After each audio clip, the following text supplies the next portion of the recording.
My dad was in the Australian Regular Army for 36 years, and he'd been in World War II, and he was sent to Korea as part of 3RAR. He served in Korea with 3RAR, 2RAR and later in 1RAR. When he was with 3RAR, he was part of a couple of significant battles in Korea, one being the Battle of Mariensan and the other one being the Battle of Kapyong from the 24th of April 1951, day before Anzac Day. 3RAR, who Dad was with, were positioned on the Hill 504 in Kapyong Valley. The Canadians, the Princess Patricia unit, were on the other side, and there was an over 10,000 strong Chinese Communist army trying to infiltrate through that area to get to Seoul. There were 4 companies, A, B, C and D, of 3RAR who were positioned around the hills in the different points around the Kapyong Valley. Very, very steep valley, very, very narrow valley. Dad was the sergeant with 11 platoon of D Company. His job was to lead his platoon of soldiers. Those guys fought hand-to-hand, bayonet-length combat throughout 2 nights and 3 days to ward off the Communist army.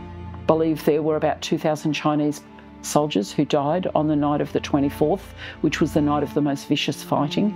32 3RAR soldiers paid the ultimate sacrifice at the Battle of Kapyong.